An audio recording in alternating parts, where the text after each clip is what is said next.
Hello, ladies and gentlemen, my name is Dietrich, and welcome to my top 10 list of Law and Order episodes from Season 4. Season 4 saw the replacement of two of the original cast members that went all the way back to the pilot, Captain Donald Cragen and ADA Paul Robinette, with female cast members Lieutenant Anita Van Buren and ADA Claire Kincaid. I specified that they're female cast members because that was the whole point. NBC executives wanted female main cast members on the show, so they got them. Van Buren, of course, would become a Law and Order legend, Kincaid not so much. The crazy thing is the show didn't even really acknowledge these replacements. They're both briefly mentioned in deleted scenes from episode 3, She's new. Cut her some slack. Hey, what is it with you anyway? Everything's a done deal, no problem? Hey, I miss him too. But you know what? The sun comes up in the morning, the Knicks blow the playoffs, and people get promoted. I don't worry about things I can't do anything about. Where could I find Paul Robinette? I'd like to say hello. You'll have to take a cab uptown, Park Avenue. Woodward, Martin, and Schwartz. 150 lawyers and Paul Stewart suits, huh? He joined the loyal and a much better dressed opposition.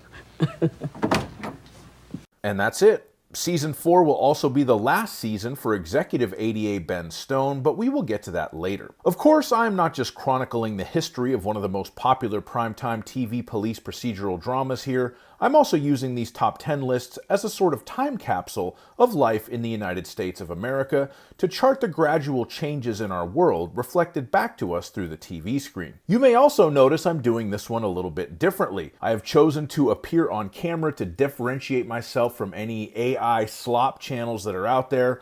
I'm a real person, I'm a real creator, I have 10 fingers, 10 toes, 2 cats. I'm here, I'm showing my face on camera. I don't use AI to write any of my scripts or do anything else. Maybe I should, it might be a little bit better, but anyway, I'm a real person, so that's what I'm showing here. I plan on eventually covering Law & Order SVU and Criminal Intent and all the other spin-offs in chronological order, so please subscribe and drop me a preemptive like to encourage me to continue on this years-long journey. Season 4 of Law & Order originally aired on NBC from September 15, 1993 to May 25, 1994. The principal cast was made up of Chris Noth as Detective Mike Logan, Jerry Orbach as Detective Lennie Briscoe, Epatha Merkerson as Lieutenant Anita Van Buren, Jill Hennessy as ADA Claire Kincaid, Michael Moriarty as Executive ADA Ben Stone, and Stephen Hill as District Attorney Adam Schiff.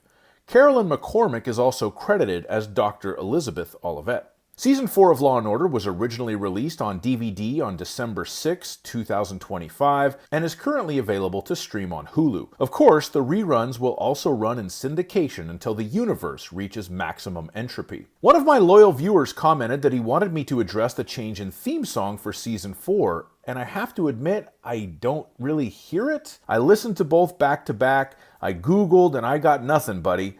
But thank you very much for watching. Thank you for commenting. If you have any questions or comments, please put them in the comments because I do read them. Guest stars for Season 4 include James Earl Jones, Christine Baranski, Allison Janney, Howard Stern's wife from Private Parts, the dad from Home Alone, Russell Jackson from Madam Secretary, Lord Nikon from Hackers, Jane Kavanaugh from Dharma and Greg, Jerry Jacks from General Hospital, Dr. Sloan from Law & Order SVU, Charmaine Bucco from The Sopranos, one of the gay neighbors from American Beauty, and Dr. Emil Skoda moonlighting as a video editor. As a societal vibe check, the characters are continuing to become more comfortable about computers. No, I use a laptop computer to write a thesis. But cell phones are not at all in common use yet. Being gay is starting to become more accepted in the Law & Order universe as well. Haven't you heard it's chic to be gay? And if she was anything, Danielle was chic.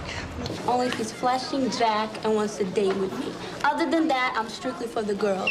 Sorry you got your hopes up. With the exception of one notable closet case from one of my favorite episodes of the season. Also, nobody is really complaining about the economy in Season 4, so that's a nice change of pace from our current reality in 2025. As a Law & Order vibe check, I'd say overall Season 4 was the most solid yet as far as episode quality. I have watched all of these episodes from the first 4 seasons dozens of times, I have lived with them as reruns since I was a kid, and I always thought the best stuff was in Seasons 2 and 3, specifically because I love the characters of Paul Robinette and Phil Soretta, and of course they still had ADA Stone. But rewatching all of these with a more critical eye as a middle-aged person, I think the show really hit its stride in season 4. Maybe it was the new addition of female characters, or the writers were just getting bored and trying new stuff, but season 4 was the most interesting for me yet to rewatch. I would also like to issue a brief spoiler and content alert. If you haven't seen these reruns on MeTV and you don't want the ending spoiled, or if you don't want to hear about the sorts of murders and assaults that happen on a hard-hitting late-night cop show, please go watch one of my videos about Cars. I've made hundreds of them. Much like my top 10 list for season 3, I'm going to put these episodes in chronological order instead of ranked by how much I like them, since we have 2 huge cast debuts in episode 1 and a major exit in the final episode. Please leave a comment with your favorite episodes from season 4, and maybe we can come to some sort of consensus about which ones were the best. With all that being said, let's get on to the top 10 Law & Order episodes from season 4. At number 10, we have episode 1, Sweeps, written by Craig McNeer and Robert Nathan, and directed by James Frawley. We open in a television production studio, and we get the intro to a talk show called Final Confession with Rick Mason. He tells us we're about to meet a doctor and the child he molested a few years back. The show is filmed on location at an ice cream shop where the abuser took his victim after the crime, and the doctor says he's sorry for what he has done. And when Mason goes to interview the victim, we hear shots ring out off camera, and the bad doctor has been shot to death. Roll the intro. Take us to commercial! Commercial!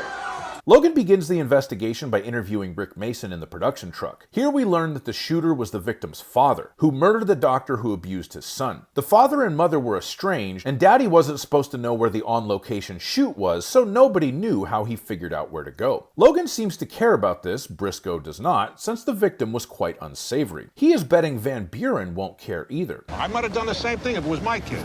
Well, I guess case closed. That's what Van Buren will say. Van Buren in this case is Lieutenant Anita Van Buren, played by Epatha Merkerson. In her first ever scene, we learn that she comes from a narcotics background. In narcotics, we didn't care when scum dealers got shot. We did want to find out who shot them. And she does care about how the dad got to the site of the shooting. Daddy Fisher was shot and wounded by the security guard on duty, a guy named Talbot, who is a retired cop. Logan likes Talbot's story that it just sort of happened, but Briscoe smells a rat. He doesn't like the fact the security guard knew that Daddy Fisher had a bad temper and had served in the army, and he didn't take any extra measures for security for that day. Briscoe and Logan talk to the dad in the hospital, who just says he followed the bad doctor and shot him, and that's it. He claims to have had no contact with anyone involved with the talk show, but that does not exactly come off as believable. I shot an animal called a vet. The detectives then go see the mom and son, and they're towing the same line as everyone else. Nobody knows how Daddy Vinton got to the super secret filming location. Scotty is happy that the doctor is dead, which makes sense, and the mom tells them that her ex-husband had a really bad temper, and she too has no clue how he ended up there. It turns out this episode of Rick Mason's Final Confession happened during Sweeps Week, which isn't really a thing anymore with the rise of streaming, but back in the day, Sweeps Week happened 4 times a year, and it was when Nielsen measured TV ratings and the networks locked in their ad rates for the next quarter. So they'd always try to put on episodes of television shows that would draw the most viewers, and it was always a big deal on the news. Briscoe and Logan keep investigating and find out that a phone call from a payphone in the hotel that Mrs. Fisher and her son were staying at called Sid Fisher's place the night before the shooting. They get Talbot, the retired cop/security guard, back in to grill him some more about how he left the force under a cloud of investigation by IAB. After Van Buren sweats him for a minute, he relays that he overheard Mason talking to his attorney the night before the show, asking what his liability would be if the bad doctor got shot on the show. I figured I better clean my gun.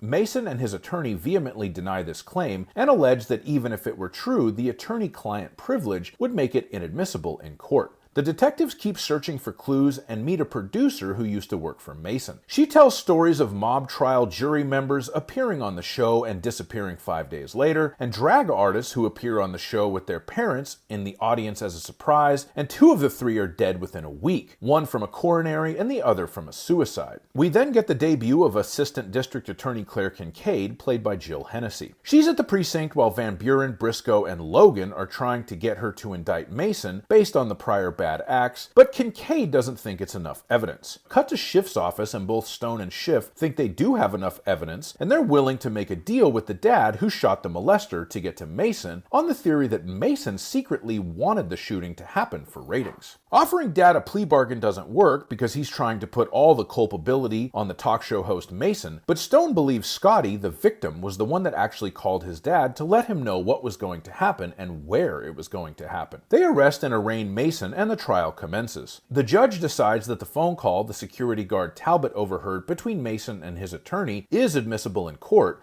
and Talbot dutifully relays that incriminating information to the jury. Sid Fisher then takes the stand and says that Mason told him he was going to have his son and the abuser on the show and invited him on. Sid didn't want his son on the show, but Mason basically told him, well, if you don't like it, do something about it. Mason's defense attorney tries to imply that Stone threatened to indict the Fisher boy if Sid didn't testify, but Stone redirects and gets the shooter to testify he was instructed to tell the truth and nothing more. Then little Scotty Fisher testifies that Mason told him where the show was going to be filmed, and after he told Mason that he was scared, Mason told Scotty to call his old man so he could come, since Mason couldn't tell the old man, but Scotty could. Mason took the kid to a payphone, and that's how the dad knew where to shoot the child molesting doctor. Mason then takes the stand in his own defense, and he claims to be completely innocent of anything and to have a conscience as clear as a new Rohr bong. Ben Stone tries to bring up the previous episodes of Mason's show where the guests ended up dead or seriously injured afterwards, but the judge won't allow it. Then, with one question, Stone gets Mason to say that he would never knowingly put a guest in danger. This little statement allows Stone to get the judge to let him call the producer, who used to work for Mason, onto the stand to talk about how reckless he was with his past guests,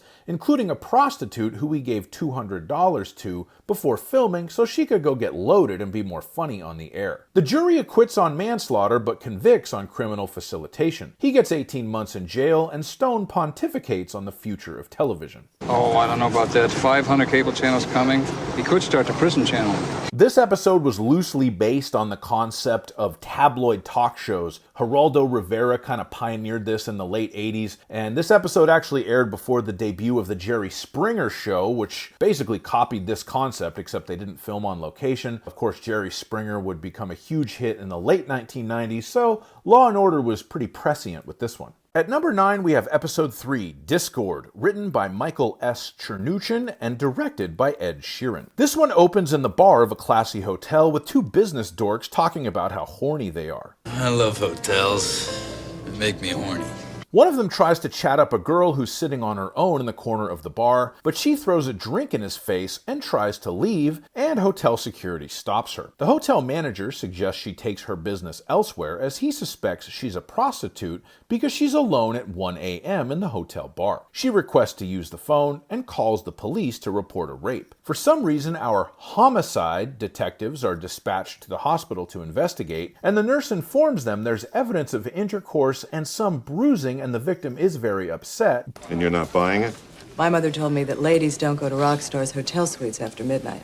We learn the suspect in this case is a heavy metal singer known as C-Squared, who Lennie has never heard of. Roll the intro. The investigation begins in the squad room, where we learn C-Square's real name is Clarence Carmichael. Van Buren picked up one of his music videos and plays it for the guys, and it's clear Mr. Carmichael is not a part of the women's lib movement.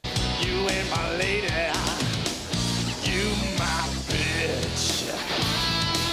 Our detectives go visit Julia, the victim, in the hospital, and she tells them that her and C-Square were supposed to go dancing, but he had his limo detour to his hotel and lured her up to his room with the promise of concert tickets, and non-consensual sex commenced. The cops then go up to the presidential suite to meet C-Square, and he admits he had sex with the victim but claims she wanted it. He also has a very specific catchphrase. It's not long, but it's memorable. Okay. C-Square's manager says the motive for these accusations may be money, since it's common knowledge that C-Square is about to sign a very lucrative new record deal. The detectives figure out that C-Square met Julia Wood with her friends at a restaurant earlier the day of the attack, and he promised to get her concert tickets and showed up at her place at midnight in a limo, ostensibly to take her dancing. Lieutenant Van Buren grills the complaining witness in an interrogation room because they're not really buying her story just yet, but then she says something that convinces Van Buren. You're helpless.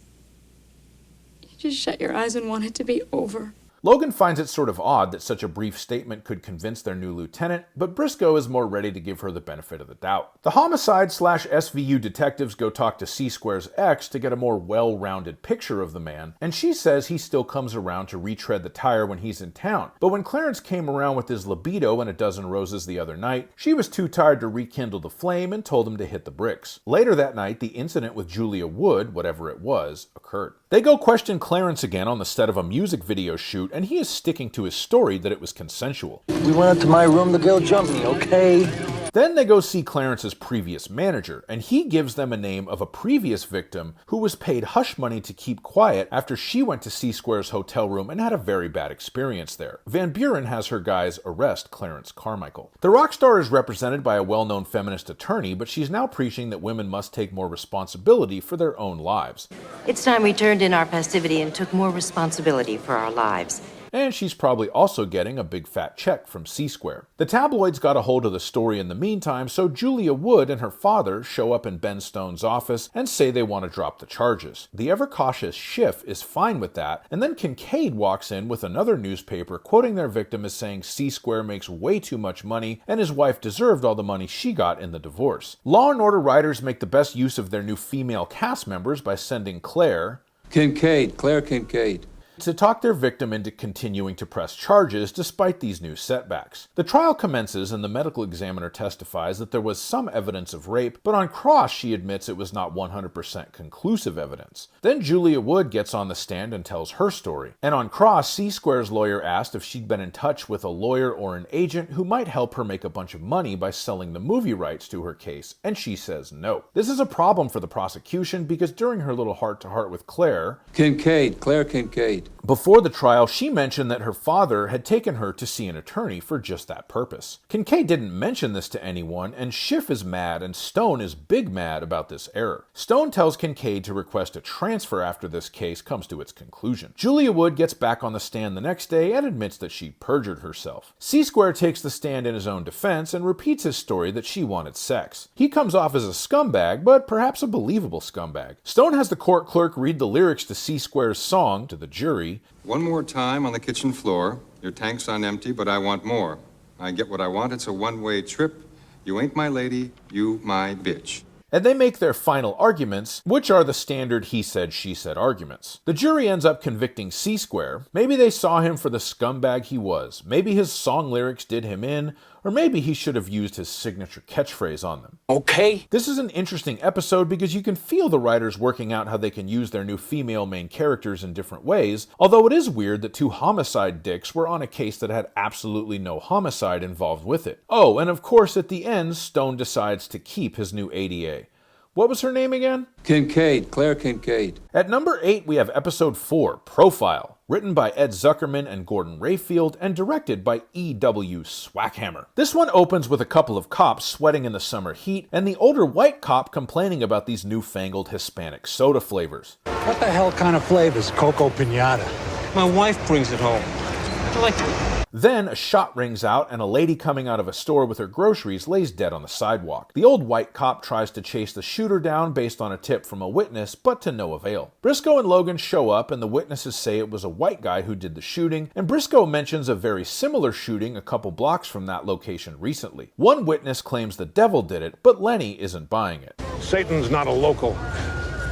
Back in the squad room, we learn that both of these recent shooting victims were dark-skinned, a Haitian teenager and a woman from India. The murder weapon in both cases was a shotgun, and no shell casings were found at either scene. The second murder victim's husband shows up and has no clue why his wife might have been targeted, but it does turn out she shops at the same grocery store where the first victim worked. We visit my favorite ballistics expert, Arlene Schreier, and she informs our boys that the weapon used is a 12-gauge shotgun that most likely has had its barrel sawed off for more spread at close range, and it was firing old number 5 goose shot shells, and Ms. Schreier informs them that another guy up in Harlem was shot with the same ammo and weapon. He was a lookout at a crack house, so the local precinct isn't too bothered about solving that particular homicide. Mike and Lennie go to Webb's Market, where one of their victims worked and another one shopped, but nobody had seen the crack house lookout in there. The Indian lady and the young Haitian kid both seem to be solid citizens who don't know each other, so the detectives start to think they're dealing with someone who is killing at random. They bring Olivet in, and she recommends they bring in FBI profilers to try to help figure this thing out.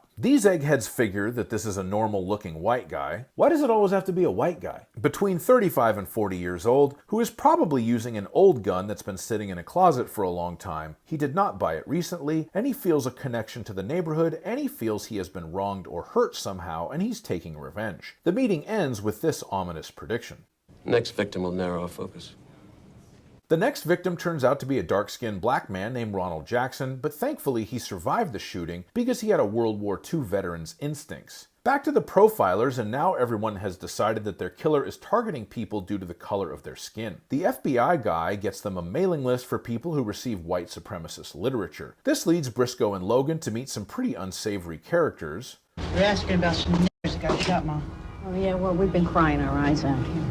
Just for the record, I censored that. The full-on hard R N-word was broadcast in prime time on NBC on October 13th, 1993. Our good detectives end up zeroing in on a suspect named Arthur Tunney. He subscribes to some white power magazine, he grew up and still lives in the neighborhood where the shootings are taking place, and his mother was robbed and assaulted by some kids, and she ended up dying on the sidewalk where they left her. Kids, what racial persuasion were they? Hey, come on, look around. They weren't Eskimos. They go question Tunney's sister and brother-in-law, but the sister isn't so eager to help them. Her husband was happy to give them Arthur's address, though, and since nobody has better timing than a detective on Law & Order, they get to his house right as he is leaving with his trusty sawed-off shotgun. Their eyewitnesses fail to pick Tunney out of a lineup, but Mr. Jackson identifies his voice, so they interrogate their suspect. Tunney is as racist and unlikable as they come. Black people? Well, as a matter of fact, the Constitution says they're only worth 3/5 of a white man. But when we get to arraignment, we get the surprise that Arthur Tunney's family has retained Horace McCoy, played by James Earl Jones. Horace McCoy is a member of the Harlem Defense League. Now he's defending a racist killer. Remember that name McCoy. You're going to be hearing a lot more of it when we get to Season 5. Please subscribe for Season 5. Tunney's family hired James Earl Jones to defend him because A, his character in this episode is a very able and talented attorney, and B, of course, the optics of being defended by a black man will maybe show he isn't racist and it will look good to the jury. But of course, Arthur Tunney is hugely racist, and James Earl Jones admonishes him for it. Don't you love watching a black lawyer at work? It's a marvel of nature, like a platypus. Tunney, you gotta listen to me or I'm out the door! Kincaid goes to talk to Tunney's sister, and they have a face-off of trendy mid-1990s hairstyles, but no progress is made here. During a little nighttime meeting in Schiff's office, the district attorney says something that is more applicable today than it ever was in the 1990s. Racism's in style these days. People are saying things been embarrassed to think 10 years ago. The trial commences, and James Earl Jones mounts a vigorous defense for his client, pointing out the ways that Arthur Tunney's life differs from how the FBI profile predicted it would be, and he identified a whole bunch of other potential suspects that are subscribed to the Aryan newsletter and had family members who were victims of crimes committed by people of color. He tried to impeach the ear witness testimony of the World War II veteran, Mr. Jackson, but that pretty well blows up in his face. I remember the voice of the first white man that told me not to come in his store. I remember the voice of the doctor who told me I had a healthy son. And I remember the voice of the man who took out a gun and shot me. After James Earl Jones grills the hell out of Olivet about the differences between Tunney and the psychological profile, Stone finds out that Tunney got out on bail. Since he's such a trigger-happy maniac, the cops move double time to track Tunney down, and they get his brother-in-law to lead them to a storage unit where Arthur kept his stuff, and they find a very strange tribute to Arthur's mother there. Very artistic. Most people use flowers. And a freshly sawed-off barrel to a single-barreled shotgun. This is concerning, since the shotgun Tunney was using before was a double barrel. All the cops are out on the street that night patrolling and looking for Tunney. Tunney finds another victim a few blocks away, but only wounds the guy. The lady that Tunney's victim was with returned fire and killed him, and she tells the cops this used to be a nice neighborhood. I like this episode because, in my opinion, they give Olivet's character something to actually do besides just sort of being shoehorned into the plot to interview their suspects. And of course, James Earl Jones does a fantastic job as an actor, playing the defense attorney McCoy. At number 7, we have episode 7, Apocrypha, written by Michael S. Chernuchin and directed by Gabrielle Beaumont. We open on busy Manhattan traffic and a couple of parking attendants at a parking garage. One of them comments on the cost of filling a Mercedes 300D that goes by. It costs $40 to fill that sucker. And the other one is working on a case of type 2 diabetes. Round 2's on me. Heavy cream, 3 sugars, real sugar this time. Maybe a chocolate covered.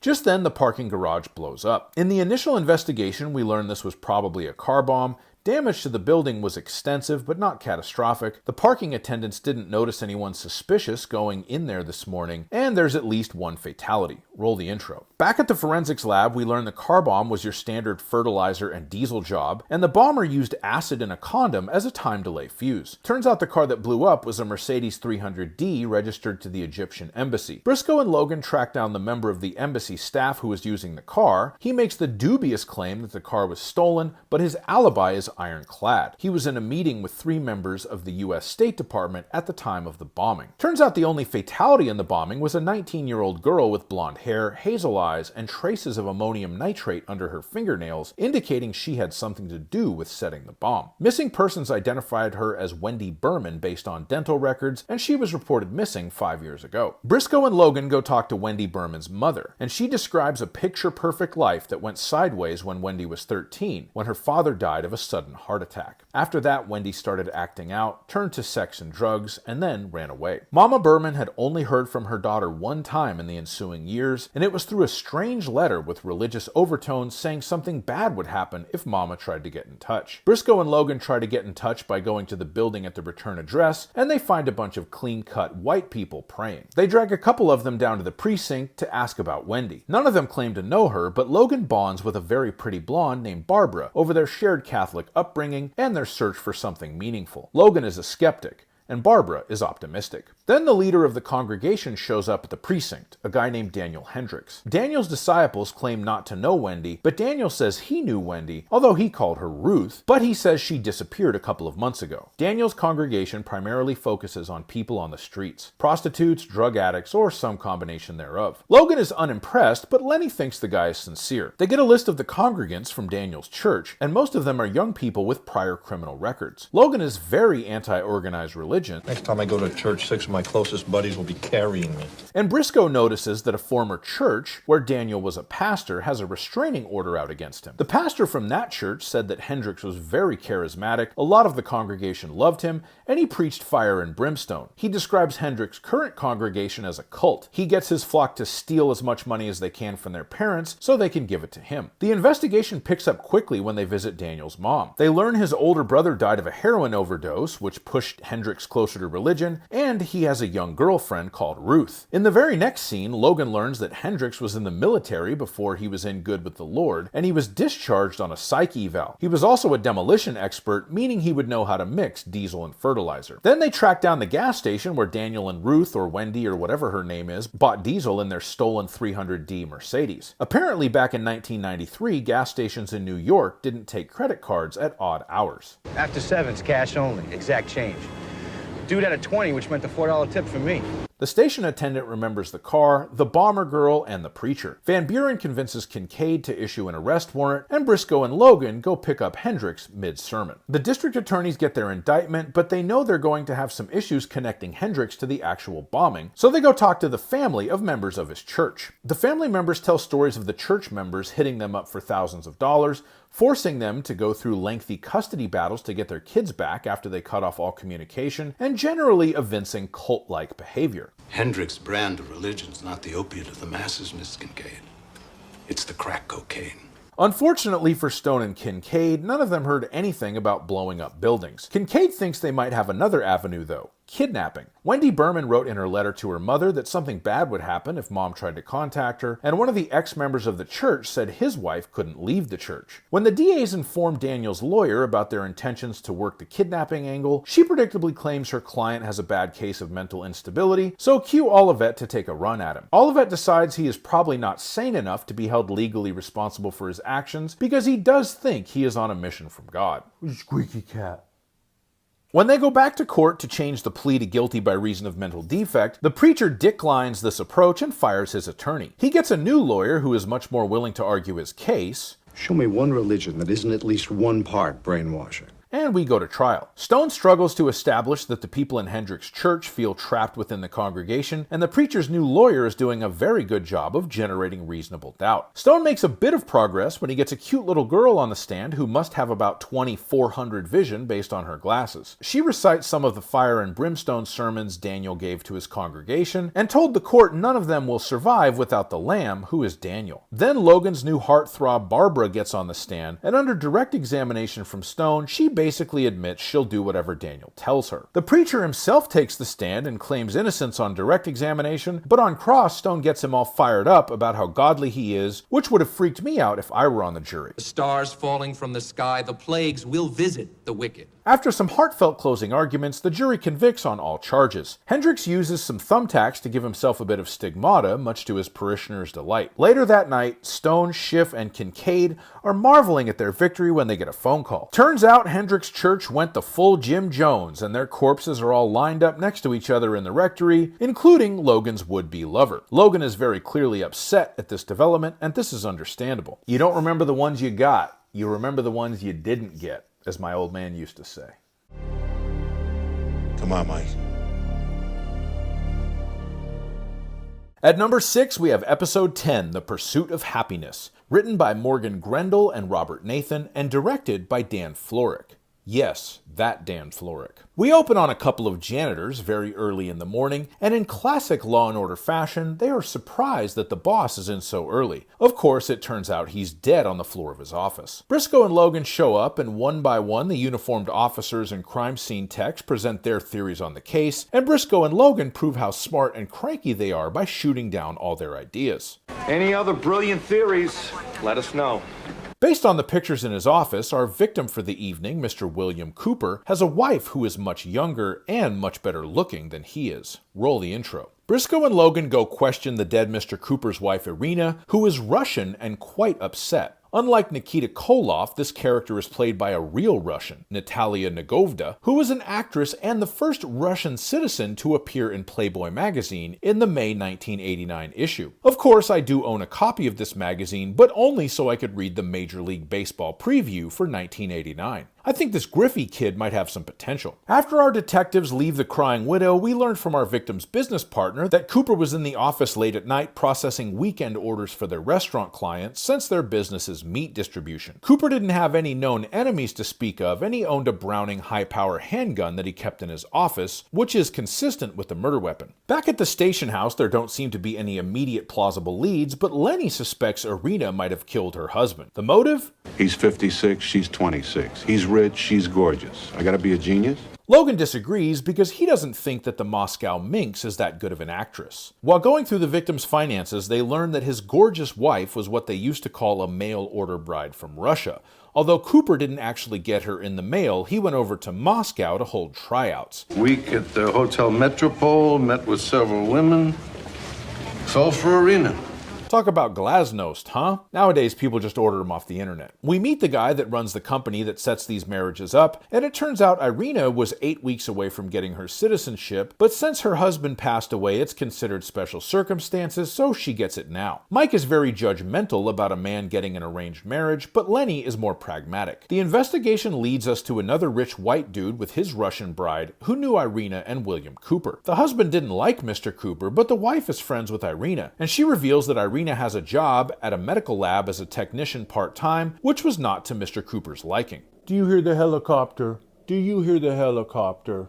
Huh? We also learn Irina has a 6-year-old son back in Russia that William refused to bring over to the USA. They continue working on motive and/or evidence, and they find a Korean guy who works in a deli who saw her around midnight on the night of the murder with a guy who was not her mid-50s husband. This Korean shopkeep says mid-30s and maybe Puerto Rican. Based on that information, they get a warrant to search the Cooper apartment, and they find a receipt for an abortion that Irina had, and they learn from the abortion clinic that the man who accompanied her during the procedure was a Puerto Rican man in his mid-30s. This description just so happens to match one of Irina's co-workers at her job, Alex Nunez. But when our detectives question this dude about the murder, he denies any knowledge or involvement, but he does not have a solid alibi for that time period. We visit the forensic technician and learn that the talcum powder on the gun that killed Mr. Cooper matches the type used by the rubber gloves at Nunez Clinic. Somehow, Briscoe, Logan, and Van Buren talk Kincaid into the fact that this is enough to get an indictment, so the Russian and the Puerto Rican are arrested and indicted. Of course, Stone discusses pleas,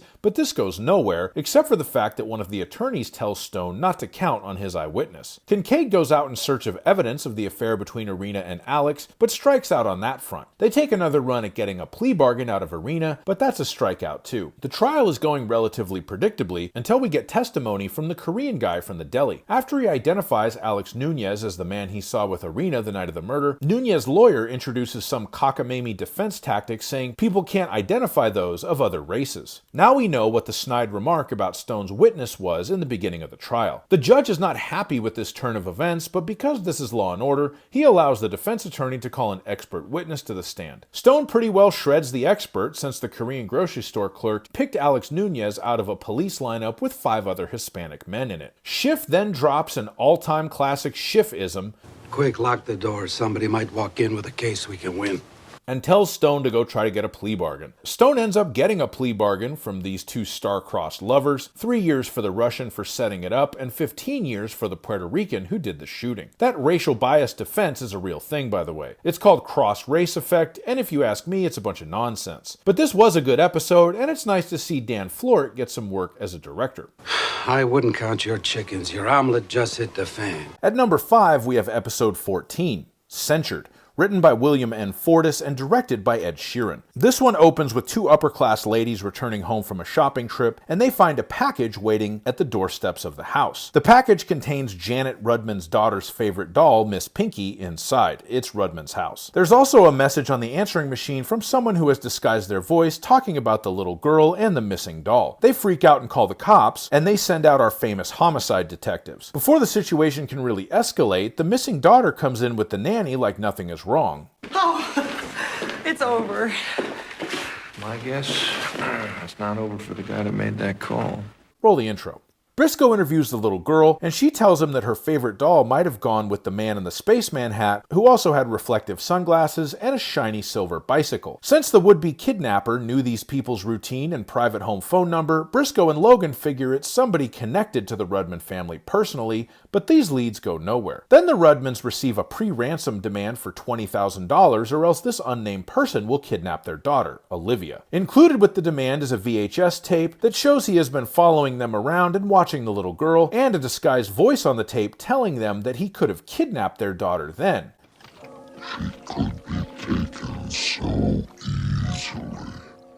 The drop point for the $20,000 preemptive ransom is Bethesda Fountain in Central Park, so the cops and detectives are all there waiting for the suspect at the time of the drop. The would-be kidnapper calls Janet Rudman on a payphone. Like I said in the intro, cell phones aren't really a thing here yet, and instructs her to drop the money in a specific trash can. Mrs. Rudman does as she's told, and very quickly this gray-haired bum comes and picks up the envelope, and he is duly arrested. This guy's name is Blanchard, and his story is that some guy in a big black sedan wearing wraparound shades gave him $20 to pick up the envelope. Other than that, he is light on details, but Briscoe and Logan are buying his line because his limited means and past criminal history of petty crimes don't make him out to be the sort of person to mastermind this type of scam. Blanchard tells our detectives the only other thing he remembers about the car is a sticker on the windshield of a Native American face in profile. Briscoe thinks it's a Parking sticker for a club. When I parked cars at the Atwater, they had a pilgrim.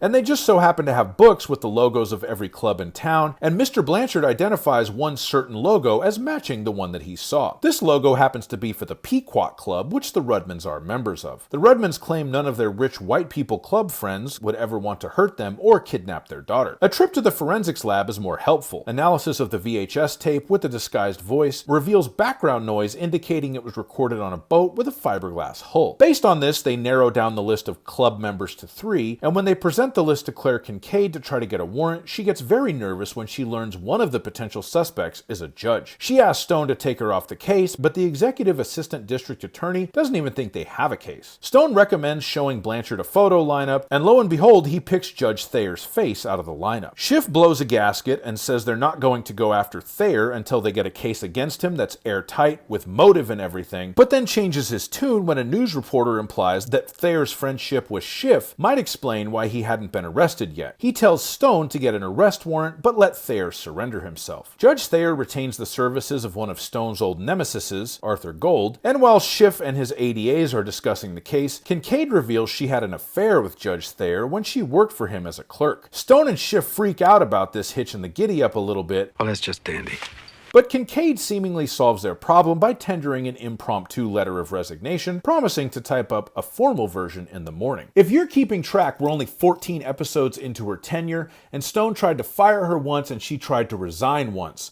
I get the feeling the writers just can't wait to kill Claire Kincaid off. Stone and Arthur Gold discuss a plea and of course get nowhere, and then Gold files a motion to have the photo array lineup witness suppressed because he claims Kincaid tried to kink it to get revenge on Thayer. The judge agrees with Gold on this and suppresses the lineup, and then we learn that Thayer is trying to get Kincaid disbarred because he says she concocted this whole story about him threatening to kidnap the Rudman's child to ruin his career because he wouldn't sleep with her. Claire discusses the case with her personal attorney at her attorney's home like they're a couple of girlfriends talking about dudes they slept with, except I think they made a little oopsie doodle on the title card because it said this person is the attorney for Jill Kincaid. What is this lady's name again? Kincaid, Claire Kincaid. Claire, or Jill, or whoever she is, tells her attorney the story about how clerking for Thayer was her first job out of law school, and he charmed her into sleeping with him even though she knew he was married. Claire says she's the one who broke it off. The very next scene is the disbarment hearing, and I'm sorry, but is this person representing Kincaid the same lady from the previous scene? If so, she got a serious haircut and makeover and something. Kincaid ends up getting censured, but not disbarred. Claire goes onto Thayer's boat to talk to him, and she gets him to admit he'd been having an affair with Janet Rudman. Kincaid also gets Janet Rudman to agree to testify against Thayer in court, but Gold tries to keep them both off the stand. He argues to the judge that Kincaid should have not been talking to Thayer without Gold present due to Miranda rights, but Stone busts out her letter of resignation that Kincaid had tendered to him, so the testimony is admissible since Kincaid was a private citizen at the time she talked to Thayer, and therefore not bound by the Miranda decision. Cuckold Rudman testifies at the trial first, and then we learn that Kincaid has talked Miss Thayer into testifying against her husband. She reveals that she found the magazines Joel Thayer cut up to make the ransom notes that she sent to Janet Rudman. This apparently is enough to scare Arthur Gold because he strikes a plea deal with Stone. Thayer has to admit what he's done at allocution in court, which he has trouble doing, but he does finally get it out. We get dramatic shots of Mrs. Rudman and Miss Kincaid, and the episode is over. Why these women wanted to bang this old weirdo is beyond me. Maybe they just really liked his boat. Claire, or Jill, or whatever her name is, will be back for the next episode. At number 4, we have episode 16, Big Bang,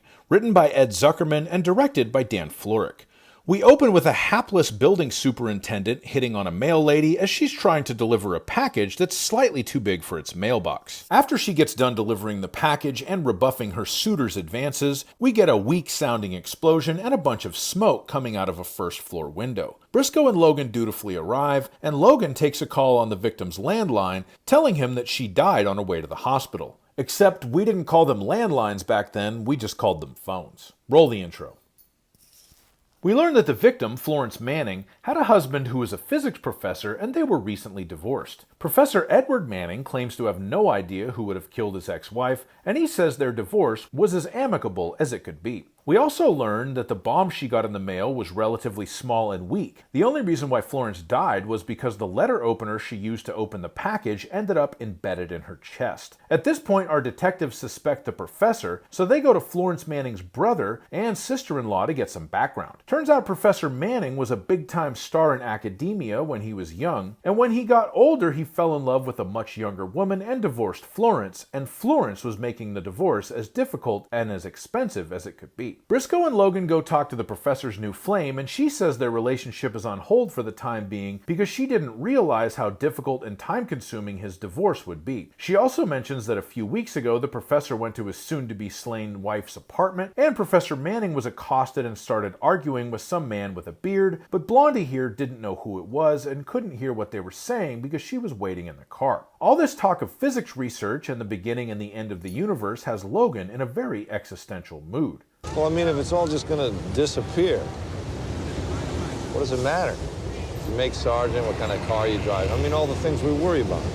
After his little crisis, Logan is looking at pictures from the crime scene back at the station house and notices a strange anomaly in one of the photographs. An outline of a spring seemingly burned into one of the pictures from the crime scene. Our detectives go back to their forensics technician and she figures out that the spring that was collected from the crime scene is radioactive because the steel in the spring has been irradiated from high energy particles. Mike and Lennie go to the professor and ask him about the nuclear reactor he uses for his research at the university, and he informs the detectives that his reactor could not have irradiated the steel in that spring. He does this with only a mild amount of condescension. Well, we're going to need some documentation on that. I'll lend you a freshman physics textbook.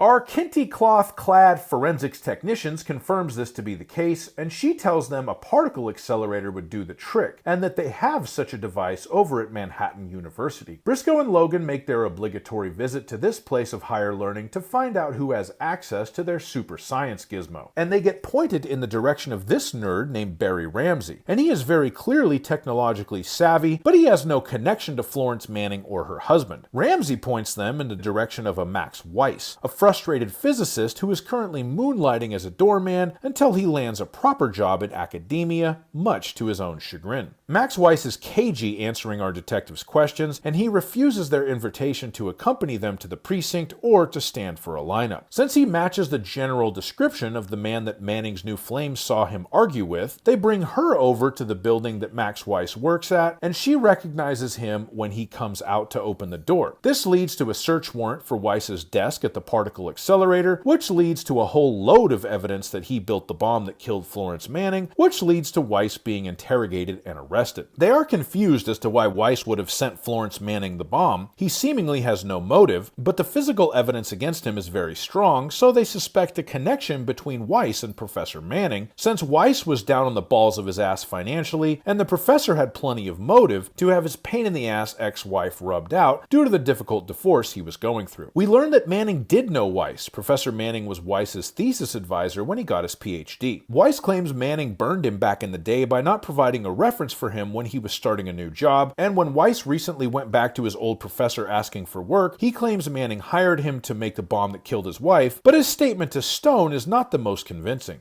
Kill. That's what he said. There was a check from Professor Manning for $3,500 that Weiss deposited into his bank account before the bombing, but Manning claims it was for research. Mrs. Weiss claims there's no way her husband would have killed Florence Manning because Florence was a nice lady that he had known from when he did his thesis. She also tells them Weiss had some kind of new theory on a physics concept known as proton decay. Proton decay? That's Manning's field. Kincaid goes and talks to one of Manning's colleagues at the university who said that Manning was a frustrated scientist who peaked early in his career, and his last full-scale experiment trying to prove that proton decay existed didn't prove anything. Manning then said he had a new idea about how to prove proton decay existed, but only after he rejected Max Weiss' idea about how to prove proton decay exists, after he had reviewed it and rejected Weiss' application for an academic grant. Perfect. First he torpedoes Weiss's idea, then he steals it. This leads Stone to develop a different theory of the crime. Weiss wasn't targeting Florence Manning, he was targeting Professor Manning. Weiss just didn't realize the old man didn't live there anymore. The problem with this is that Manning doesn't want to help Stone prove this theory in court by testifying. I see. So you want me to announce to the world that I'm a scientific thief and fraud? Then the ADAs threaten to indict Manning for larceny, and Manning says he'll simply testify that Weiss' idea was worthless. I'll be happy to testify about this at length. I'm the leading authority in the field. The ADAs go to Rikers to get Weiss' side of the story, and he makes an impassioned defense of his own theory and a convincing argument that his approach to proving it would work better than Manning's did. Do you know what that means? We would be on the verge of reading the mind of God.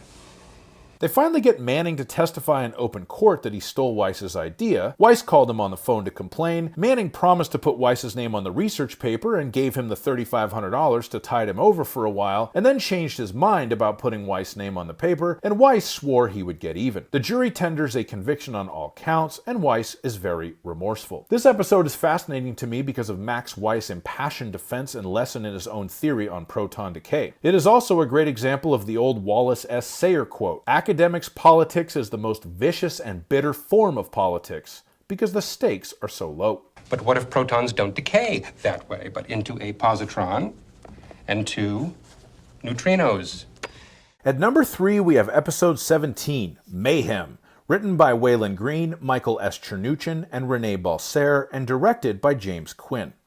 This one opens with 2 cops on horseback patrolling a New York park on what appears to be a very cold morning, and they happen upon a car with Texas license plate. They suspect this is a sort of lover's lane situation, but there's only one head visible in the car. And when they investigate further, it turns out to only be half a head because the other half is blown off. Briscoe and Logan dutifully arrive, and they find some black lingerie that had been stripped off of what we can assume was a woman, and we learn that a half-naked woman was picked up not far from there trying to catch a cab. Hope she didn't catch a cold. The victim with half a head is named Ken Schofield, and his alleged date said she just met him at a nightclub, and since Schofield lived in Greenwich and she has a roommate, they went down to the park for some backseat business. Her story is that some creep with thick glasses came up to the car and shot Ken, and she ran away. Turns out Ken Schofield was a wannabe model and actor who had moved to New York City from Amarillo, so they check in with his modeling agency. Ken is not booking a ton of work, and he doesn't live in Greenwich. He lives in a dumpy apartment with his fiancée who was waiting tables when Ken was out at the nightclub. Fiancée seems like a real stand-by-your-man type. I knew that he would stop as soon as we got married. And she was working when he was shot anyway. Back at the station house, Briscoe and Logan and Van Buren debate if the fiancé might have hired a hitter when Profaci busts in and tells them a uniformed cop found a witness. And we all get to meet the happiest and horniest old homeless lady in New York, and her name is Zelda. Boy, did he have a set of lips on him. 20 minutes on the boardwalk with Zelda, you'd know what's what. Zelda tells them the shooter was a man with thick glasses. She doesn't know his name, but she's seen him talking to the guy in the deli on the corner before. The guy in the deli on the corner plays dumb about him at first, but after some cajoling from Lennie... Seems like he's got a gun.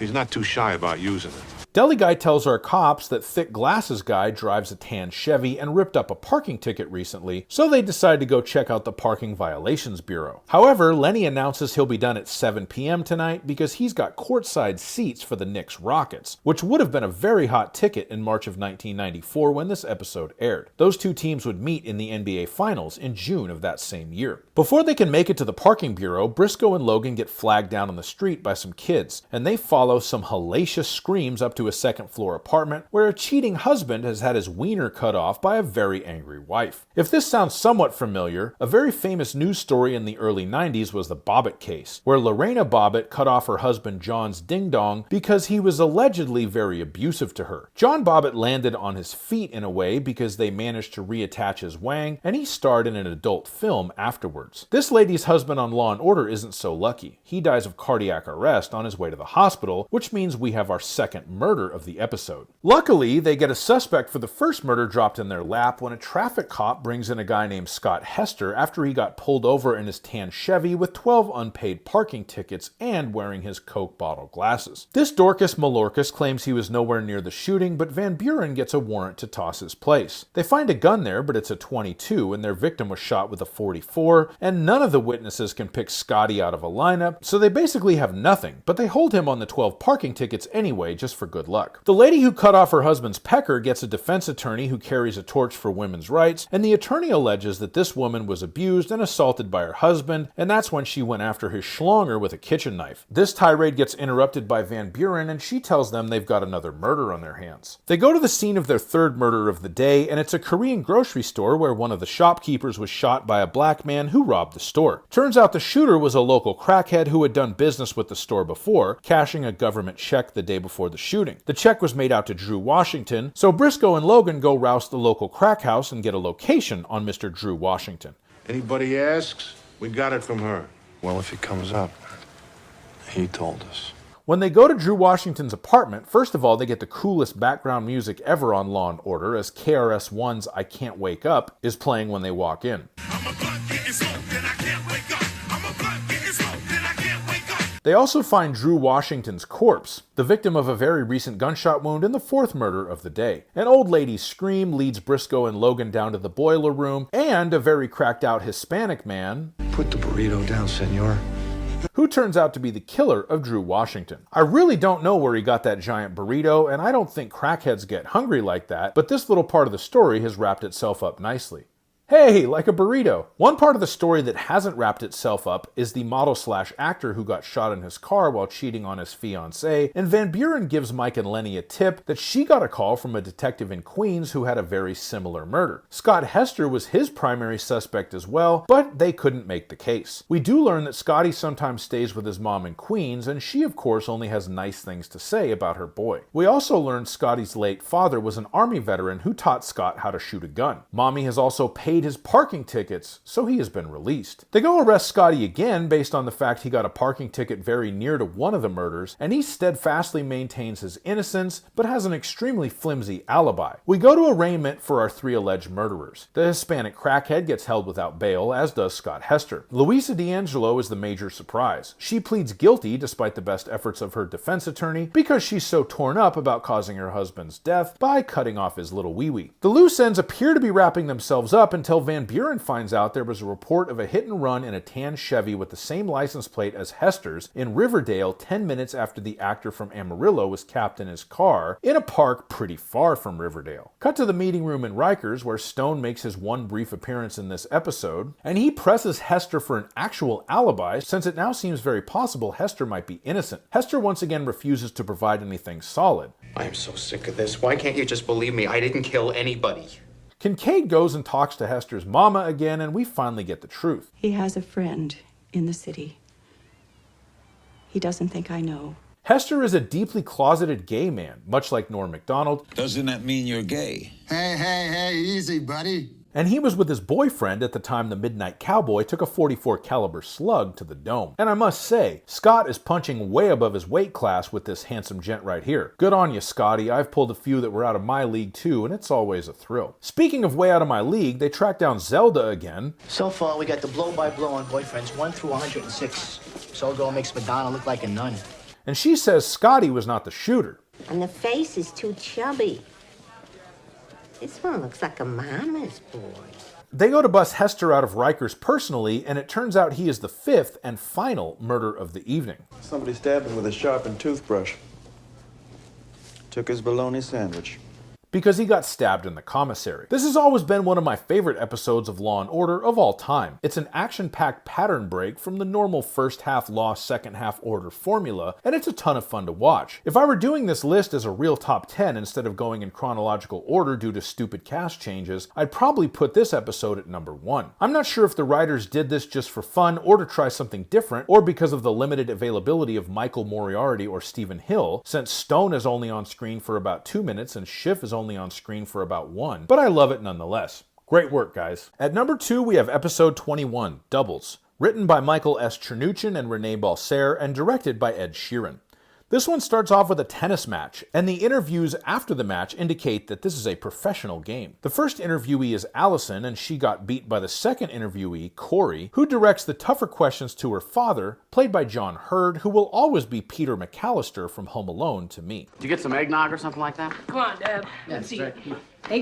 Eggnog? Peter tells the reporters that Corey is getting ready for some big tournament after Corey heads to the showers, and then we hear some blood-curdling screams off-screen. And it turns out Corey was assaulted by some guy, and it turns out someone punched her in the face and gave her a bloody nose, and broke her wrist with some stick-like weapon. Probably a stick. For some reason, they called in homicide detectives Mike Logan and Lennie Briscoe, presumably because this is an episode of Law & Order. But if you look at this with a critical eye, there doesn't seem to be any attempted homicide here. Not only that, a couple other detectives show up from what Logan calls the Clown Squad, so young tennis star Corey Burke will have all the investigative power possible. Roll the intro. As the investigation begins, we learn that the security around the practice facility where the assault occurred was more lax than Corey's coach would have liked, but fans and players resented additional security. The coach even mentions the Monica Seles attack. Monica Seles was a young tennis phenom who was stabbed by an obsessed fan of Steffi Graf, one of Seles's rival players in 1993. Back to Law & Order, eyewitness information is thin on the ground, but we're probably looking for some guy in a black leather jacket. Further details may be forthcoming. Corey the tennis star and Peter McAllister share a deranged fan letter Corey received from what sounds like a stalker. Our detectives track down the stalker, and he's definitely a weirdo.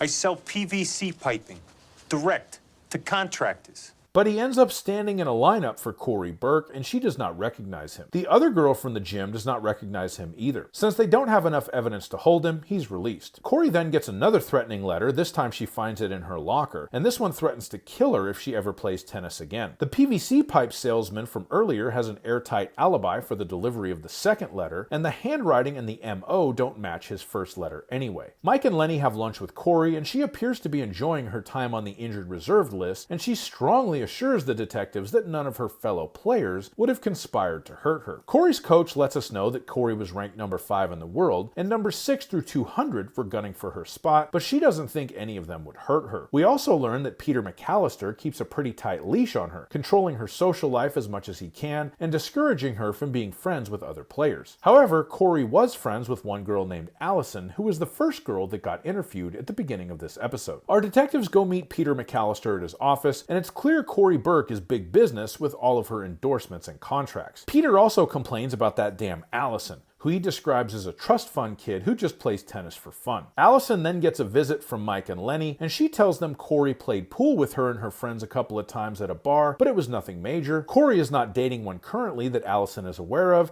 and Allison admired Corey greatly as a tennis player and was looking forward to playing her in the next tournament because if she beat Corey Burke, it would really raise her own profile as a player. The detectives still think Allison may have had something to do with it, that maybe Corey's attacker hit her a little too hard and he was only supposed to leave some bumps and bruises, just enough to throw her off her game so Allison could beat her in the next tournament. So they go down to Gannon's, the bar where Allison hangs out and Corey played pool a couple of times, to see if anyone knows anyone who is known to wear a black leather jacket. The bartender gives them the name of Mark Kenner, so they go look him up, and lo and behold, he is wearing a black leather jacket. Mr. Kenner has a criminal record for assault and he knows the drill, so he's keeping his mouth shut until his lawyer arrives. It's going to be a while before forensics gets done examining Mark's jacket, so Van Buren tells her boys to go Playhouse 90 like they found something incriminating on there. It works, and Kenner tells them that Allison Hall gave him 10 grand if he assaulted Corey Burke. They go fish Allison out of the pool and arrest her. Of course, the plea negotiations go nowhere because we still have another 25 minutes of TV time to fill. Schiff doesn't like the case because there's no clear motive. Allison was ranked 85th and Corey was ranked 5th.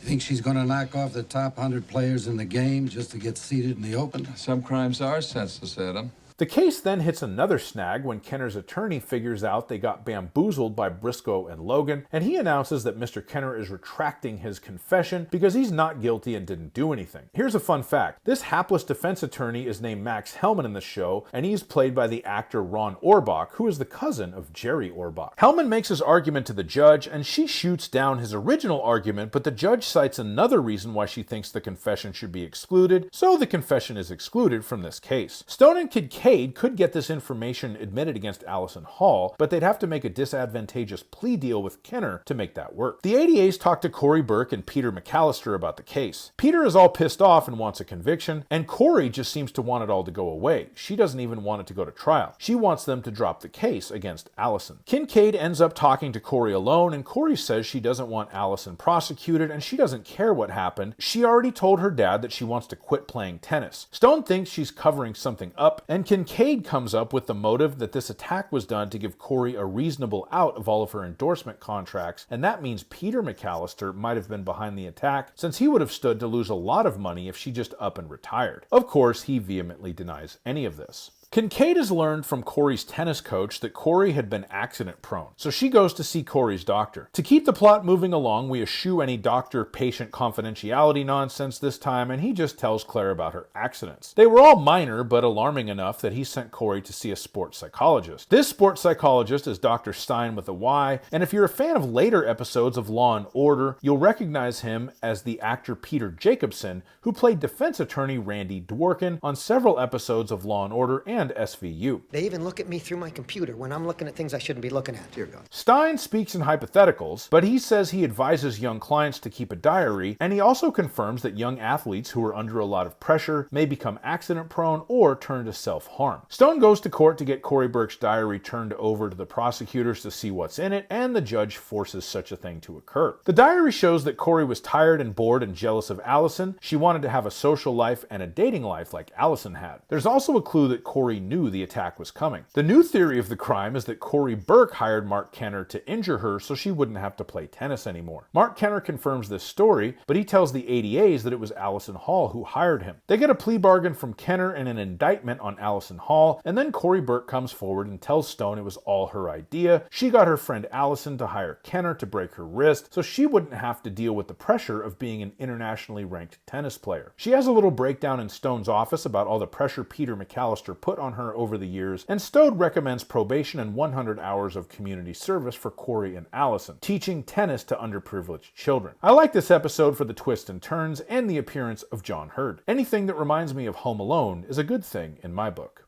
They've all gone shopping.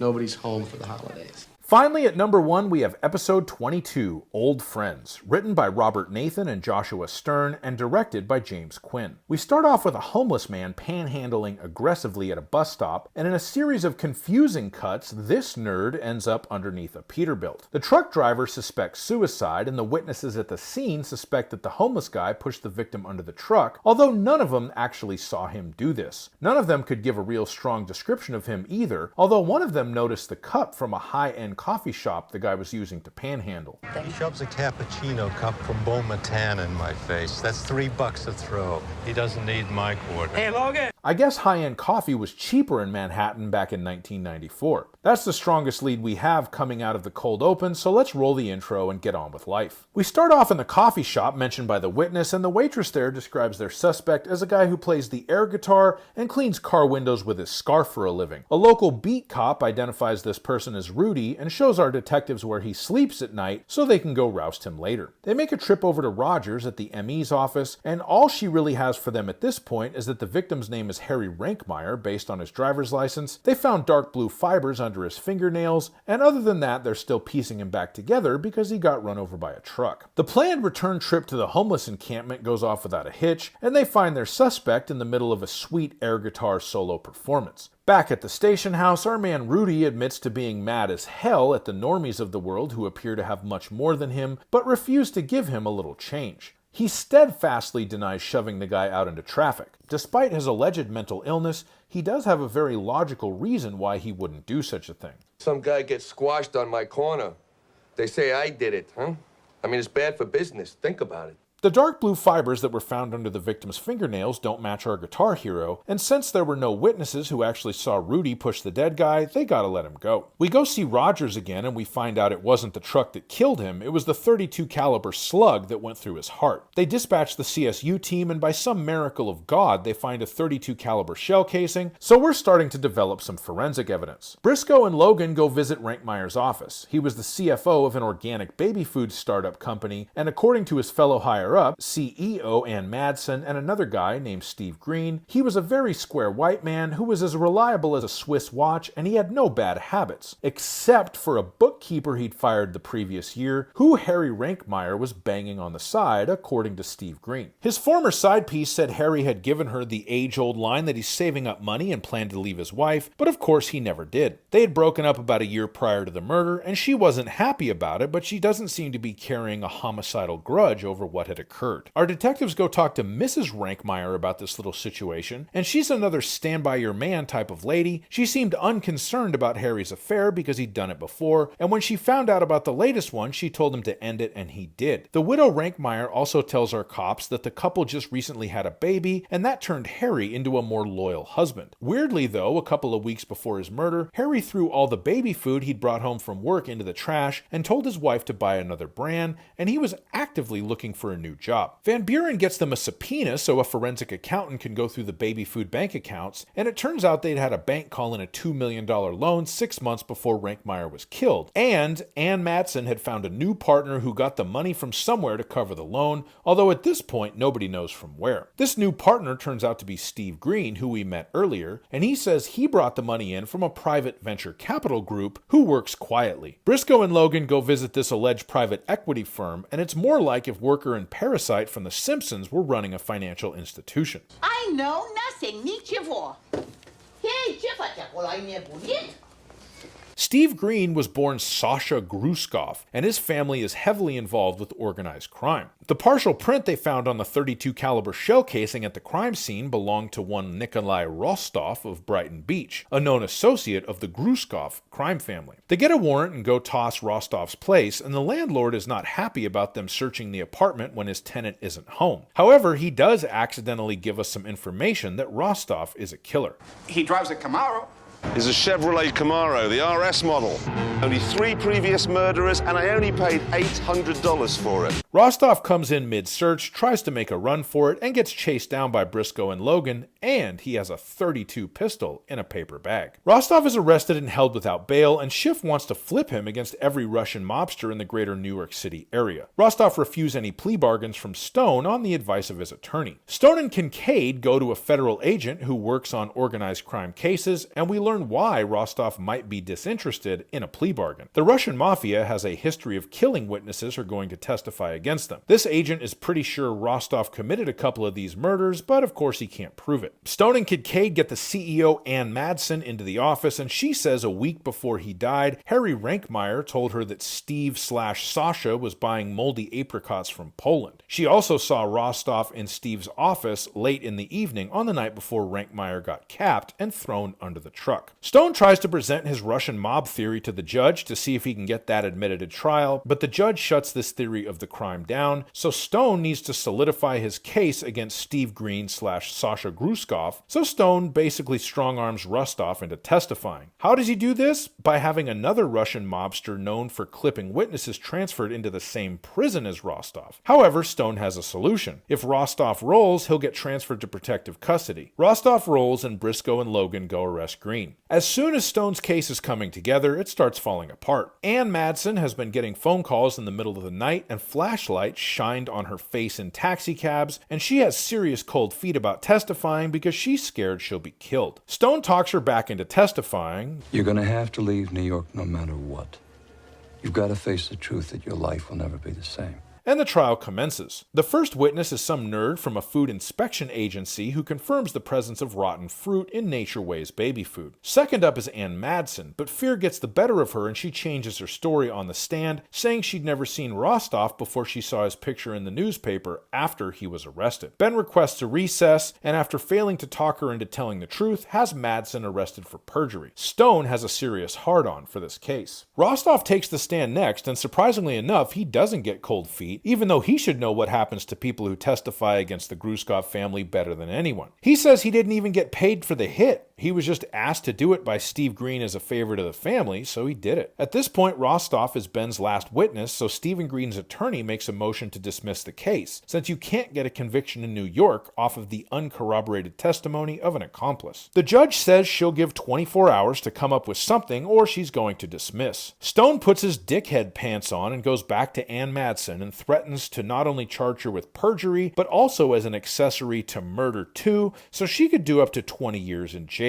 It's a dick move, but after some more cajoling, she agrees to testify. Ann Madsen takes the stand once more, testifies truthfully, and Sasha Gruskov/Stephen Green is duly convicted of murder. Cut to Stone's office at night, and he's drinking hard liquor and telling Kincaid the story of how Ann Madsen was shot while she was moving out of her apartment. She was surrounded by cops, and the cops shot the guy who killed her, but they still don't know who he is. He had no ID on him. Stone then tenders his letter of resignation to Schiff, and they share a heartfelt moment together, and that's that. The reasons for Michael Moriarty's departure from Law & Order are somewhat murky, but the most common one is that he was upset with then Attorney General Janet Reno's criticism of violence on television because she'd singled out Law & Order specifically. He may or may not have called her a Nazi, and he may or may not have been fired for that. Some sources say he quit.